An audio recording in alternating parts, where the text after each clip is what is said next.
Vëllxhen dhe Omeri dalin para familjeve të tyre për të dhënë në formë lajmi vendimin që kanë marrë së fundmi, që Këvëllxhëm të shvendoset në shtëpinë e Omerit, të jetojë me të dhe me Metehanin.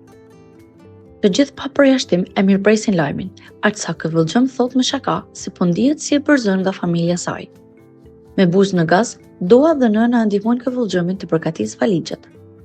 Në anën tjetër, po atë natë, Umuti po takohet me një producent që do ndihmojë Umutin të shkëlqejë në skenë dhe për të folur mbi detajet, gjerë e gjatë, takimin do e zhvillojnë në shtëpinë e Umutit dhe në Nërsemas.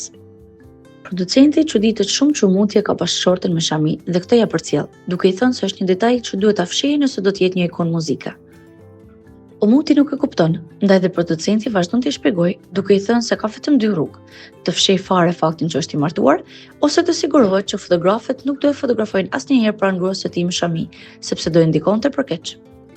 Shokimi e shoqëron Umutin përgjatë gjithë natës, por nuk ja përcjell Nërsemas, ashtu siç nuk ja përcjell as të nesërmen gjithçka që ndodh në ambientet e saj të punës. Nursema merr aprovimin nga Rysgari që Umuti të gjërojë në studiet e tyre pjesë të klipit, por ajo ditë nuk shkon siç e prisnin, sepse Umuti dëgjon një bisedë shumë të rëndësishme në një moment kur ndodhet i vetëm, pa Nërseman. Umuti dëgjon Këvëllxhëmin tek e paralajmëron Rysgarin të qëndrojë larg Nërsemas, sepse ajo është e martuar, por Rysgari ngulmon se nuk e kontrollon dot ndjenjën që ka për të dhe thekson se kur nuk e kishte menduar veten kaq të përfshirë në një ndjenjë dashurore. Pas asaj që dëgjon, Umuti pret ta zërë të vetëm Rysgarin. E zë, e grushton për çfarë ka dëgjuar dhe e kërcënon se do e pësojë më keq nëse nuk e heq Nërseman nga puna.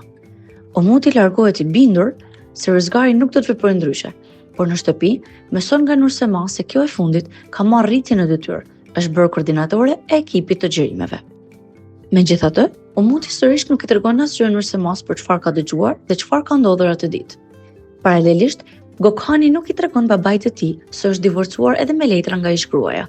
Ndaj përdasmën e së motrës, ai nuk kundërshton dot kur Resuli kërkon të jetë krah i gruaja ligjore dhe jo Qimeni.